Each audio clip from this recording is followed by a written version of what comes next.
Welcome everyone in here to the Powercat Postgame podcast. I am Cool Carmody. With me, Monte Spiller. Kansas State suffers a 35-34 loss, heartbreaking loss to the hands of the Baylor Bears down in Waco. And Monty, there is so much to get into this. I've been scrambling, trying to finish my stories and look at everything, but this was just one crazy game. And I think we came into this game asking for K-State to do a lot of the things that it did, but what ultimately cost them is the things that they didn't do, and Baylor took advantage.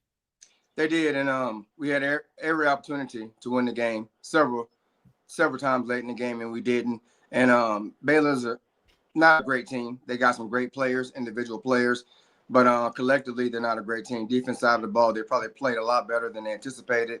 Their playmakers that made plays on offense was to be expected. Those guys are some dudes. The tight end they got, he'll be in the NFL one day making plays. But when it come down to it, we shot ourselves in the foot way too many times.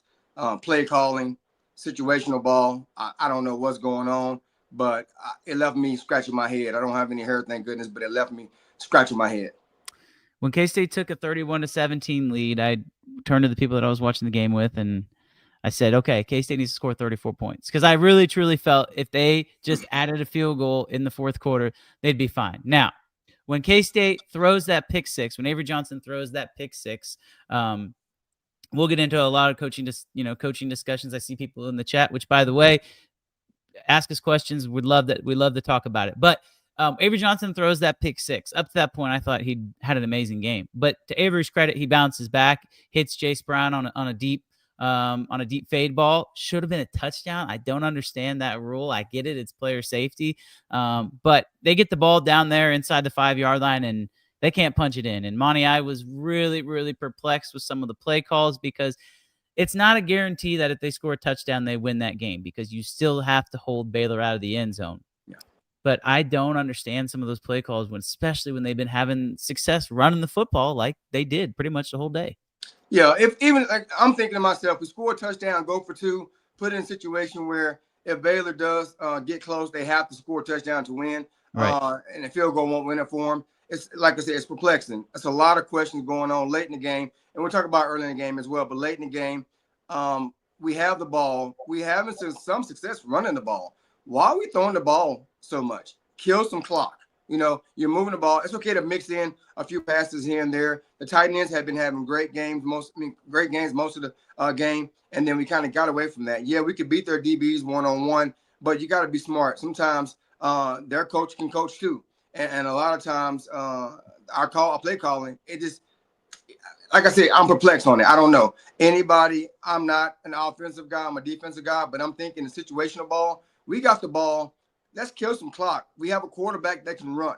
He showed it the whole game. Yep. You know what? We can outnumber them because he is the X factor. You know what? No matter what, if they run man, great. They turn their backs to us. If Avery don't have anything downfield, he can tuck it and run and get a substantial amount of yards, and the clock's still running. But yet we throw the ball, incomplete pass, stops the clock for them, and they don't have to use timeouts. I don't get that. Yeah, it feels like if Chris Kleiman can override a play call, and, we don't know if he can. And maybe that's something that, we talk about this week. But if he can override a play call, obviously Chris Kleiman is a defensive guy. Anybody who follows K-State knows that. So he's been pretty open about saying the offense is the offensive coach.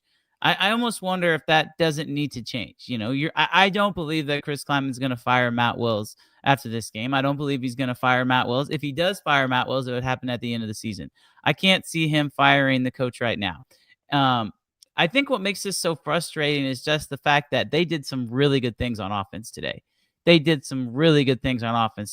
Johnson, you look at the stats, 29 of 45 against this Baylor team. I don't know if throwing the ball 45 times is a recipe for success, but they did. He threw for 339 yards, 2 touchdowns, interception. You mentioned it. He went for 72 yards on the ground. We said that's what he needed to do. Dylan Edwards was pretty much a non-factor in this game for whatever reason. Kind of got banged up in a little bit in the first quarter, but I thought Joe Jackson came in and ran the ball really well, 13 for 61. You look at the receptions, and they're all pretty spread out pretty evenly. And so you look at the stats, you'd think that K-State would have a really good opportunity to win this game, but it's not that the offense didn't execute. It's that they didn't execute at the most important times, right? And I think that's what's so frustrating is I see people in the chat saying that this is a coaching problem. Yeah, I would agree. And I think Chris Kleiman will tell you in the press conference that for what they've played 6 games, Monty, they're 2-4. This feels like maybe the 4th or 5th game this season where we're talking about this being a coaching problem. And, and if those coaches have owned it, they've talked about it, but you have to go out and you have to do something about it. I'm not going to sit here and say that somebody needs to get fired, but we're to a point now where what they're trying to do or what they've tried to do has not been as successful as they thought. Coming into the season, if we say, okay, they're going to lose by 1 against Baylor on the road, I don't think anybody would be too shocked, right? They were 6.5-point underdogs today. But what makes this so frustrating is that they had the game for the taking and they didn't take it. Yeah, they did. And a lot of the blame is going on the coaching staff, which I agree it should, because you said you don't know if Kleiman has the ability to override his position coaches. I get that. And as a head coach, you don't want to micromanage. You want your assistant coaches to be able to do what they do and hopefully do it well. But it comes a time when if it's not going, you got to step in. And maybe the game is not the time to do it. But if this is a consistent problem, it should have been addressed weeks earlier. And we need to have a plan B if something not going on. I know he has the ability to switch back and forth from the defensive headset to the offensive headset and ask him, hey, why are we doing this? What are you thinking? And if he agrees with it, to say, okay, fine, run it. Or if not, if he's a defensive-minded coach, which he is, Kleiman, he'll say, well, if I'm thinking this is what I'm probably going to look for. And not necessarily override it, but get some advice, interject in there and see what's going on. But something has to change. I don't know. And I don't blame the kids on this one. They played well. Like you said, the offense, when they when the plays were called to be plays to be made, they made plays. Avery looked good. He looked confident. The guys were running around. I don't know what's up with Dylan, if he's injured or if they just chose not to play him as much. But they did good. Jackson had a great game. Happy birthday to you, by the way, Mr. Jackson. Yep. And it's one of those things where it's a lot to be had on the defense side of the ball. I know Coach Kleiman, maybe he saw something weeks before. He brought the corner blitz way too much, in my opinion. And Baylor adjusted to it. Whenever we brought a corner blitz, it's like they knew we were coming. They would motion the tight end into the blitz or another receiver, and they would throw to exactly where we came from. And the guys would be wide open, and nobody would be around them for 5 or 6 yards. So if we're seeing that, make an adjustment. Fake the blitz and then fall back. But we were still coming. They had a long run on the same thing. They bought somebody from the boundary blitz, and I believe it was safety 18. He ran right by the back and went to the quarterback. Mm-hmm. While we going to the quarterback, he's not a run threat. Yeah, I need to understand what's going on. So it was a lot to be frustrated about. And even with that said, we were still in the game late, and we didn't play great in the fourth quarter. Yep, they are a field goal away. And you know what? I have no reason to believe if that kick is not blocked, that he's not going to make that kick. I have to go back and look at the replay as far as Luis Rodriguez go to see what happened on that. Looked like a good snap and a good hold. I don't know if the kick was low or what, but Luis Rodriguez has been money. So if anybody's placing the blame on Luis Rodriguez, I caution you. That's his first miss of the season. But there is a lot of stuff to look at in the defense. I mean, they were elite in the third quarter. I mean, they held that Baylor team scoreless, forced 2 punts, and it felt like that K-State was going to maybe not win this game comfortably, but at least find a way to walk out of Dodge with a W, and it didn't happen. But the conversations around this team, around this game are a lot different if that field goal goes through or if the field goal's missed by Baylor. And the conversations that we're having are the exact conversations that Baylor is having. I understand why everyone's frustrated. I'm frustrated. You're frustrated. The team's frustrated. The coaches are frustrated. But at the end of the day, I don't think that a 1-point loss on a blocked field goal is going to be the thing that makes or breaks this program, the thing that makes or breaks, this coaching staff. We're going to see how they come back. I mean, they have a really tough game next week against TCU. If they lose that game, sure, we can have those conversations. And I know that after a 2-4 start, this is the last thing people are going to want to hear, and I'm probably going to get blasted for it. But these guys have a lot of pride. This coaching staff has lots of pride. These players have a lot of pride. They just didn't get the job done today.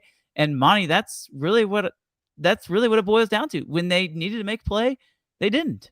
Yeah, I'm not saying they should quit by any means. No, I never say quit, no matter what. Yeah, it's one of those things where I bleed purple. I'm a grad, former player. I love our Cats, but I'm gonna call it like it is. We are not good right now. Yeah. And let me say, the players are playing better. I'm not saying they're not, but collectively, we would make way too many mistakes as a team. And that's not okay, especially with the expectations we had coming into the season. Now, I'll be a little more lenient if we were picked mid-level Big 12 going into the season. But obviously, we have not became anywhere close to what we expected to be, and it's frustrating. And my thing is, we were put in a position, we had the bye week in a great position to come in, and we found a way to win. And I felt like going into a Waco where the crowd was non-existent, Yeah. to be honest with you.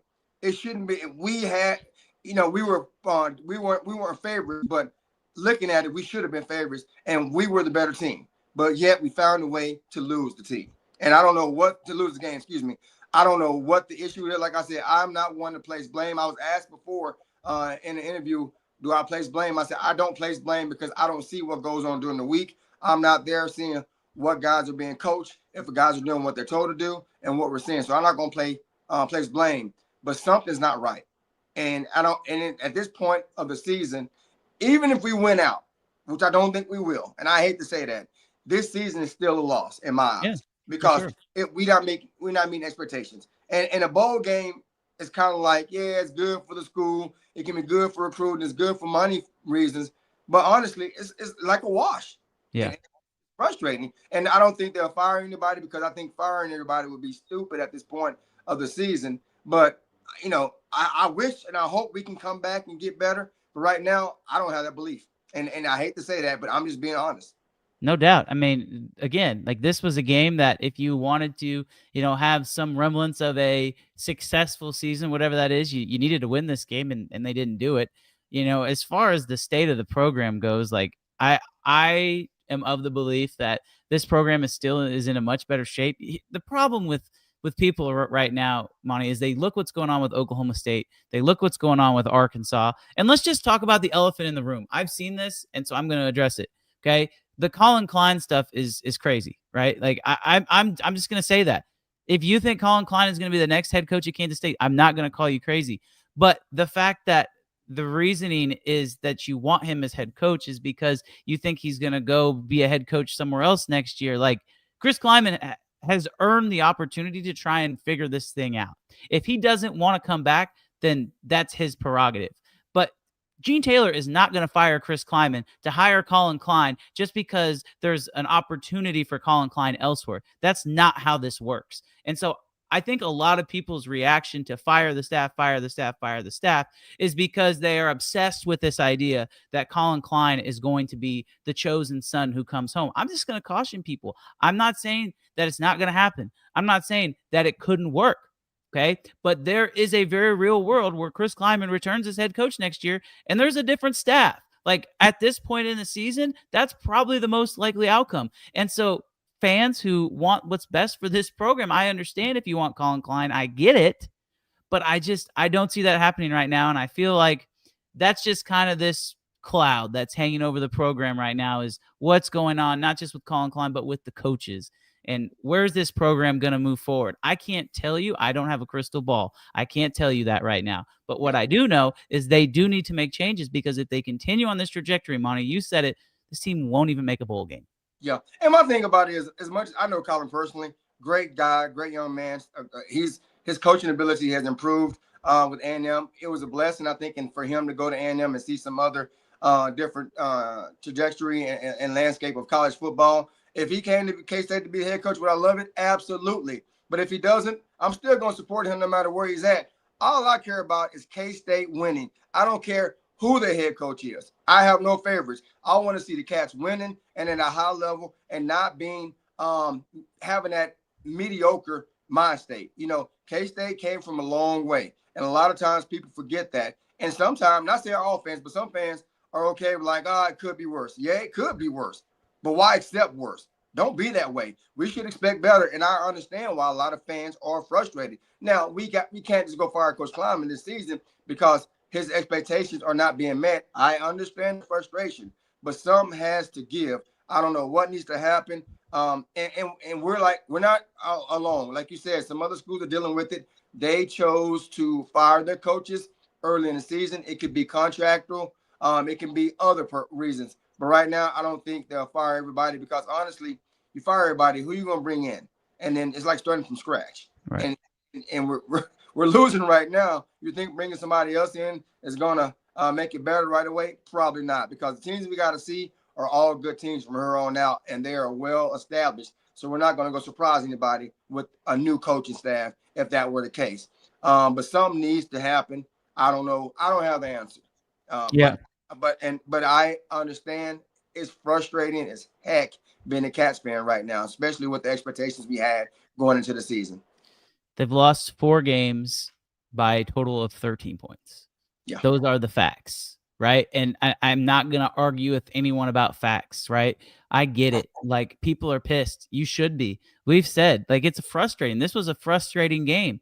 But when we look back at this season, I think that a lot of people are going to be looking back on the season as there's so many what ifs, right? That's where we are right now. What if Dylan doesn't get hurt against Iowa State? This case, I win the game? I don't know. What if the ball doesn't go off of, the guy on the up line against Army? Does K-State win that game? I don't know. What if Luis Rodriguez makes this kick? There's so many what ifs, and you can play that game all day, but the bottom line is they're not winning right now. And Right. So what has to change? You brought this up. I'm going to shout out the offensive line here, and I know we're in a crying session. If you want to get all those tears out in the comment section, go right ahead. This is a very safe way. It's a very, very safe place to do that. We will not judge you. But I'm going to shout out the offensive line a little bit because I thought they played really well. Obviously, 162 yards rushing on the day, 4.5 yards a carry, and that actually felt right. It didn't really feel like there was any long runs. There could have been, maybe, if there would have been a few more broken tackles. But I thought the offensive line did a really good job, which just takes us back to, the question marks around the coaching staff. If you are really liking what your offensive line is doing, specifically the young guys, because I thought the young guys played really well, you got to lean into that. And it was a strange game overall. But I think moving forward, Monty, you have to lean into your young guys. You need to say, hey, you guys are going to be the ones who help us turn this thing around. If that's this year, if that's next year, I think leaning into those guys, leaning into the guys that have eligibility remaining, again, people are mad at me, but like, if you want to have any kind of positivity the rest of the season and feel good about what you're doing moving forward for the program, I think it's time to see what some of those young guys can do. I agree. And don't get me wrong, in my sense, some of the older guys aren't trying, but yeah, give the young guys a chance. But on the flip side, as a coach, put them in position to be successful. All right? You can't put a young guy out there and expect them to be world beaters and them not have a lot of success and a lot of experience. As a coach, you got to think about that. Going back to the fourth quarter, we had opportunities to run some clock, yet we decided to pass the ball. In every school that I watched play this year, they have a big package. And what I mean by big package, they bring big guys in to move the ball, to get 3 or 4 yards a carry and to kill the clock. I have yet to see that at K-State very often. The old K-State I knew had a heavy package. I'm not sure what they called it, but they were bringing in fullback, tight ends, and bigger backs to basically say, we're better than you, and we're going to move the ball. I haven't seen that from this year's team. Do we not have the personnel, or is it something that we just choose not to do? Yeah. I mean, I thought Blake Barnett came in multiple times, and that was a guy who picked up a 3rd and 1. He also had, he had a key drop, or a fumble, I should say, on one of his runs that backed him up a little bit. We thought we might see some more Blake Barnett in this game. We did. We didn't see that diamond formation, but I thought it was a good deal for this K-State offense to just continue to add layers, continue to add weapons, and get these guys involved. And, I see this K-State team. I'll just say this, Monty. I think that team against Arizona versus where we are as a football program, this is from the coach's perspective. They would probably tell you this. They have made improvements in 2 weeks, but at the end of the day, you're judged by your wins and your losses. So it doesn't matter if you look good. It doesn't matter if you lose in style. You still lost. You could have won this game 10-3. People would be happy, but you lost by 1, 35-34. So it doesn't matter how much you improve if you don't see the results. I thought they played better today than they did against UCF. Like, I truly believe they played better today than they did against UCF, but it wasn't good enough because they're still not where they need to be. And so, I think it's up to the coaches now to figure out what they can do, No, because they've started to put guys in positions to be successful, but there's still some more squeeze to the juice. And so I don't know how they're going to do it, but it's going to take some resiliency for this group to figure it out. no, you're right. And the kids we got have the ability to make plays. And you're correct. I agree with you 100%. They played better today than they did last week against UCF. And they came out a lot more confident and they had a purpose. But I feel like late in the game, once again, when the game was on the line, we didn't have it. We were up 31-17, I believe, and we could have went up 38-17, and we didn't. We go up 38-17, it's a different game.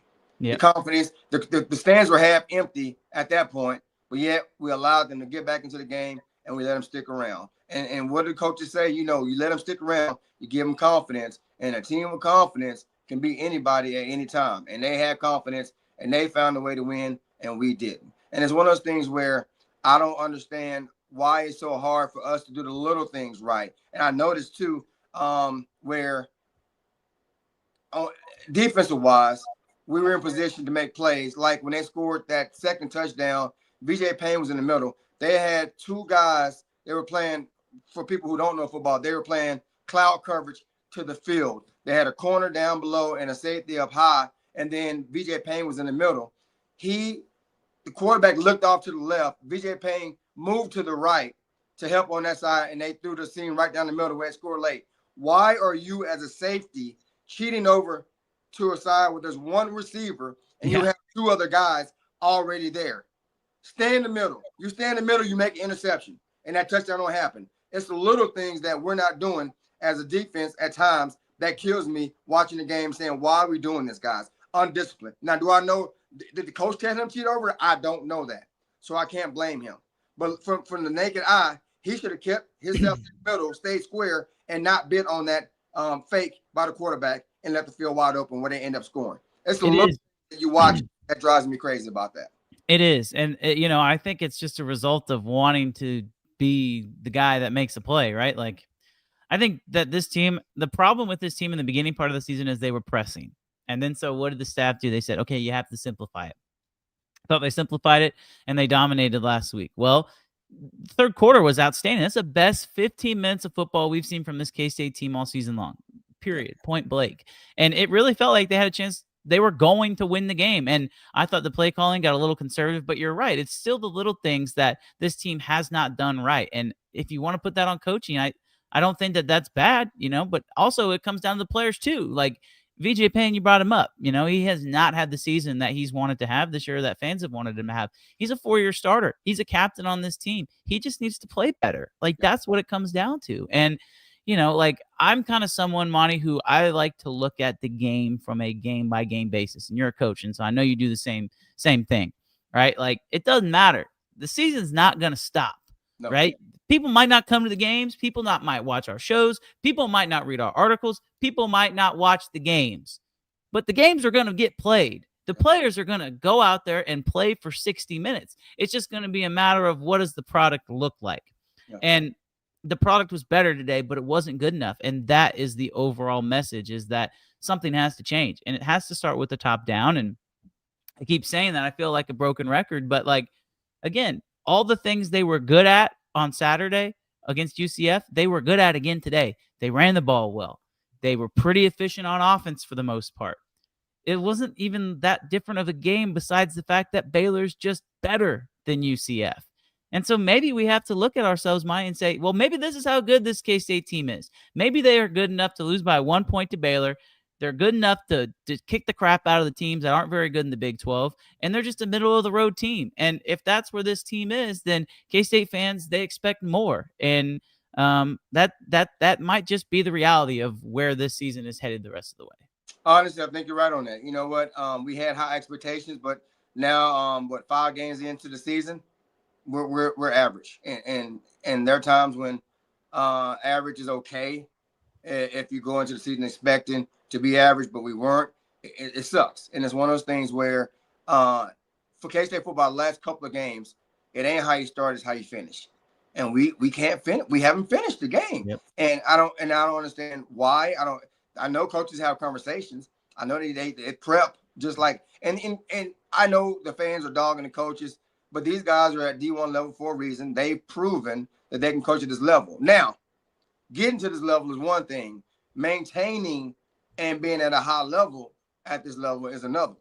You know, and my coach told me a long time ago, "What have you done for me lately?" And I learned that. And Coach Stu told me that I like you, but what have you done for me lately? If you can't produce, I can't play you. Same thing with coaches. If you can't coach, I can't pay you, and we're gonna find somebody else. And that's the nature of the game, especially with NIL now. And it's a business. College football is still probably the greatest sport, in my opinion. Friday night football, I love it. But I'll get up, I can watch college football all day. But in today's day and age, if you can't coach and find ways to get the guys in position to make plays, change has to happen. What have you done for me lately? Yep. And it is what it is. Yep. You know, and not personal. That's the nature of the game. The noise is going to be very loud outside of Veneer, not just from this fan base, but from a lot of people who have followed this program, alumni for a really long time. Like, you know, this isn't the kind of football that K-Staters are used to. And could it be worse? Yes. Like, absolutely, it could be worse. And so you want to try and make sure that it doesn't get any worse than it is right now. And right. I'm not going to tell you that they're going to beat TCU or that they'll come back and whatever it is, right? Like, you all have seen the schedule if you're still watching this show. It's going to be very difficult to, you know, find a way to get a bunch of wins and string them together. But again, at the end of the day, you can only control the 60 minutes that you have to get out there on the field. Yep. If players start looking ahead, if players start looking around, then that's where the issues arise. I saw a team today that was locked in. Yep. I saw a team today that played together as a team. I mean, they lost. Like, that's what it comes down to, right? Like, I see a lot of people in here. And Christian, I just, first of all, thank you for being active. I know you don't always agree with everything that I say. He said there is no difference between being 2-4, 1-5, or 0-6. I disagree on that. I mean, you have 2 wins, right? And those are 2 wins that are you're closer to bowl eligibility, if that even means anything anymore in the grand scheme of college football. I get that. Fans, if you don't win, it doesn't matter. So all you have to worry about, instead of being 2-4, instead of being 1-5 or 0-6, how can you go 1-0 on that Saturday? And right now, I feel like maybe inside of that program, maybe inside of that team, people get so caught up with, oh, well, we're so behind the 8 ball. We have to find a way to just win a bunch of games in a row to make this season a success. I really do think it's time to look at it and be like, okay, clean slate. Whatever the hell's happened has happened. How can you win this day? How can you win this game? And we talked about that with Big B on the Insiders. Win this down, win this rep. Well, they're doing that. They're just not winning enough of them. And so that's where the ultimate problem lies. But I think it's time to just take that vision of, oh, if we, win 8 more games. No, who cares? How can you win the next game? And that needs to be your focus. And if you're someone who's looking around trying to go somewhere else, if you're a coach who you feel like, well, you're looking around trying to get out before the Titanic goes down, then they need to let them go. And I don't know who that would be, but it's time, instead of looking at how can you make this season a success, how can you go 1-0? And unfortunately, that's just where K-State is right now. Yeah, I heard you. And honestly, I don't think any of the kids will jump ship at this point. And honestly, I watched the guys on TV. They had good chemistry. They were having fun. They were high-fiving each other. And I'm not blaming the kids for the loss. I felt like they did what they were coached to do. And they came out to play. They made some mistakes, yes, but who doesn't make mistakes in game? But I'm saying that a lot of times kids, I'm used to disciplined play and seeing that. And people say, well, it's hard. Like, yeah, but other teams do it. We can do it too.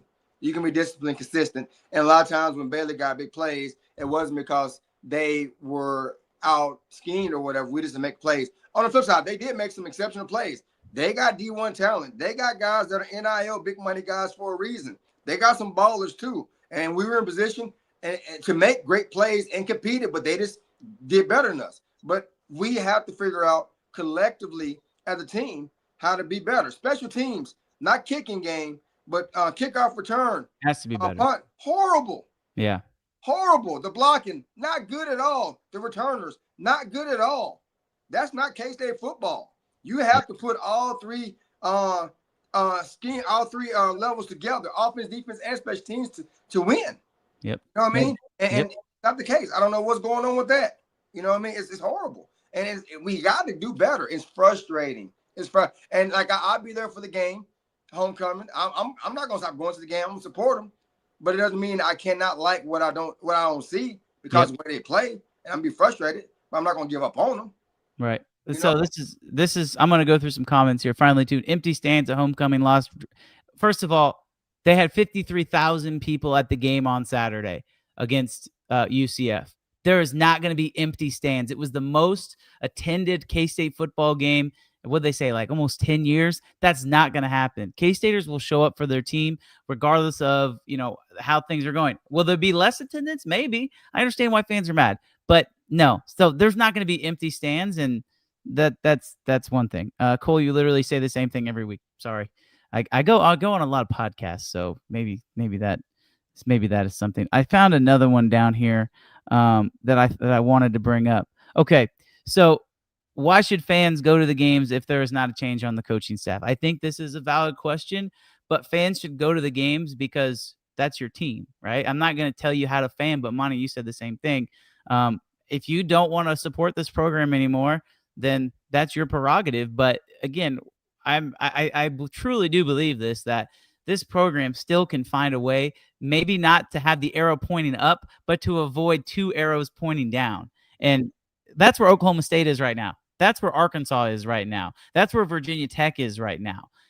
Again, you just have to try and find a way to salvage something out of this season.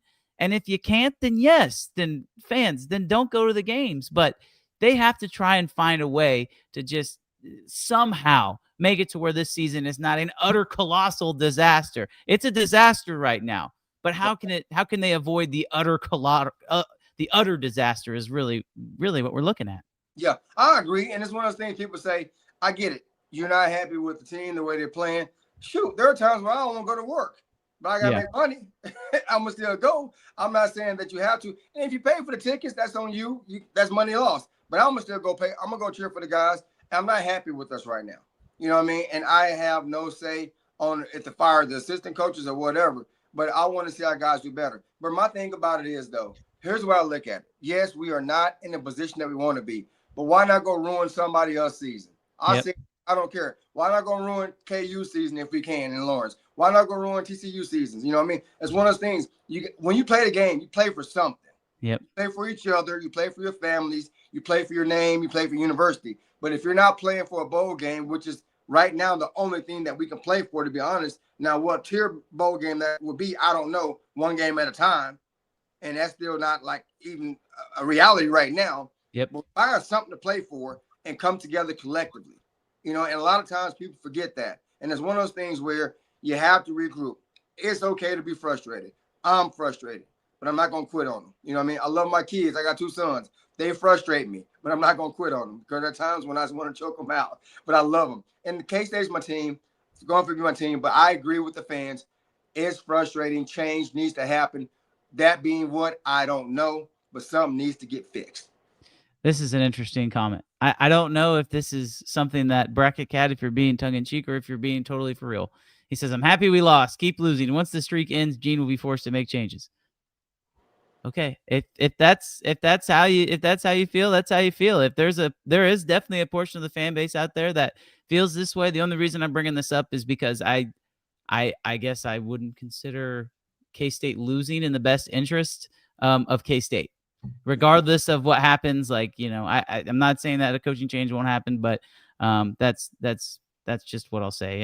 And I think we're kind of going off the rails here, Monty. So I want to get this back on track before we end the show. First of all, thanks everybody for tuning in. I wish I could get to more of these comments, and this is why we have this. Is so obviously I disagree with a lot of what people are commenting, but we're gonna have this conversation because I think it's worth talking about. When I look at this game in general, and I look at where K-State can go from here, some specific football tangible things. Would they have success today? They had success throwing to the tight ends. They had success really kind of running in between the tackles. I thought was really good on offense. Yeah. But where they struggled, they couldn't get to the edge, right? We've seen that kind of be something that's happened before. Defensively, they struggled. The explosive pass, they stopped the explosive run, but the explosive pass, and there was no pass rush. Now, Toby Osunsami coming out of the game didn't help. Let me just say that. He got hurt, and he could not come back in the game. That didn't help. But to me, if there's one thing K-State needs to get ready for and K-State needs to fix before their next game, they have to get pressure on the quarterback. They had 2 turnovers, but they could not get any pressure on the quarterback, and I really think that lost them the game. You took it, man. I was watching the game thinking we are in a 4-man front, and we're still not getting pressure on the quarterback. And the stunts and the blitzes that we're bringing, they're coming from the secondary 15 yards, 12 yards deep. By the time we get there, the ball's out of the quarterback hand. You got to know who we're playing. He's not going to hold on to the ball. He was getting rid of it. And that was so frustrating. But, yes, you are absolutely correct on that. We got to get more pressure. I don't know if we have guys that can get more depth, if we're tired or whatever, sliding the line, snapping on pre-snap, whatever it needs. But we need more pressure. You're exactly right. But I want to go back to something real quick you talked about before we get out of here. A lot of people saying fire Kleiman and the staff and whatever. That's fine. And I say to the fans this, and I understand the frustration. But I say this, be careful what you wish for. Because I remember the time where I played at K-State back in the days when Nebraska had Tom Osborne, one of the best coaches ever, and then they had Frank Solich, and their fans were mad because they only won 9 games 2 years in a row, and they got rid of Frank Solich. And they asked Nebraska fans what happened in the next 15 years. Ask them about that. And then they weren't mad about it. I'm not comparing us to Nebraska because Nebraska got way more tradition than we had in prior to that, and I get that, but be careful what you wish for. You know, I'm not saying Kleiman's going to be the savior and turn it around, but don't let your emotions get the best of you and just want to strike a match and burn down the whole place. You know, I have a saying, facts over feeling. Yeah, the fact of the matter is we're not very good right now, and your emotions are to start over from scratch, but you can't do that. We got to be patient. I know we've been patient as it is, but find a reason to support these kids. And one thing you remember, there are a lot of kids who have given a lot of their sweat, blood, and tears to this program, to this university, who not even starters. And you guys will see what they go through week in and week out. A lot of scout team players who bust their butts weekly to get the starters ready, who don't get recognized nationally.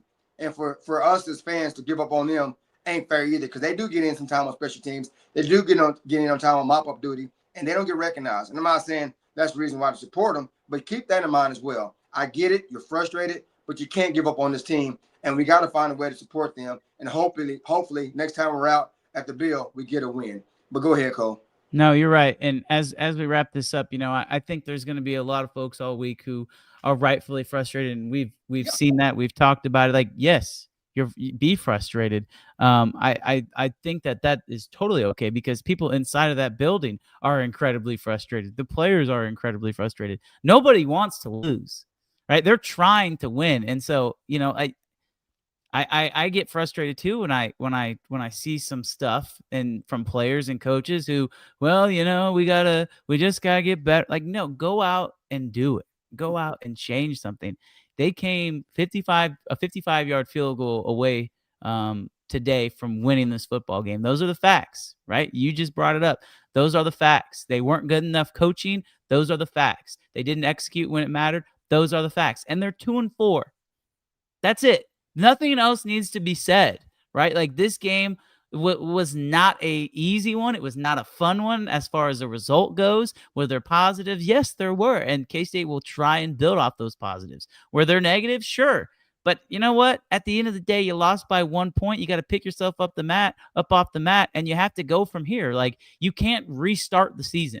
And so as much as you might want to do that, firing somebody in the middle of the season is not going to happen. It's just not going to happen. If you fire your coach, you don't start at 0-0. If you fire your coach, you open up the door for every single person on the roster for entering the transfer portal and from having to completely rebuild this thing from the ground up. Will there be people that leave at the end of the season? You bet there will be. Will there be coaches that'll get fired at the end of the season? You bet there will be. But the reality is right now, Monty, this team is 2-4. And they have to get better. And, you know, I'll leave you with your closing thought here. I truly believe that this K-State team will continue to work and they'll continue to get better. Will they get to 6 wins and be bowl eligible?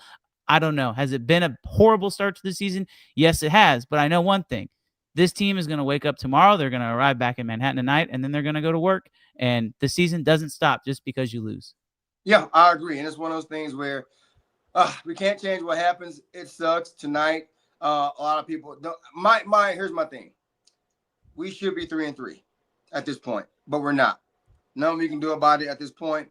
I hope that this loss doesn't dictate the rest of everybody's day. The sun will come up tomorrow. It's going to be okay. But yeah, change is going to happen at K-State. Change is going to happen. It's going to be either change for the better or it's going to get worse. But either way, it is what it is. It's part of college football. But as a true K-State fan, I hope and pray that these guys get it together. I don't know if Klein needs to bring somebody in to be an advisor or what. A lot of teams have that now. They have a person that just strictly looks at certain situations. Maybe that's something we need to look into. I don't know. I don't know if we have the money in the budget to do that. But change has to happen. But right now, things aren't good. But tomorrow is a new day. I'm still going to cheer for my Cats. But right now, this game left a sour taste in my mouth. And hopefully we get it fixed sooner than later. 35-34, Baylor over Kansas State. K-State drops 2-4. Back in action next week to play the TCU Horned Frogs at home. We will be back all of this upcoming week to talk about that game, talk about what happened in Waco right here on GoPowercat. Monty and I will be there for the Friday walkthrough with Monte Spiller on Friday morning. We'll talk about that game and much more this week. First of all, thanks everybody so much for tuning in. I know that it's not exactly the most easy thing to do after a loss, but we really do appreciate you guys tuning in, watching this live. At the end of the day, everybody wants K-State to get a win. And so we might have disagreements. You might disagree with each other. But at the end of the day, that's why you're watching this podcast, because you're a K-State fan and you want the Wildcats to get the dub. They were not able to do that today. We will talk about that the rest of the week. For Monte Spiller, I am Colin Carmody. Thanks so much for listening to this podcast, and we will talk to you next time. This has been a GoPowercat.com and Spirit Street production. Please support this show by subscribing to this YouTube channel or follow us on your favorite podcast platform.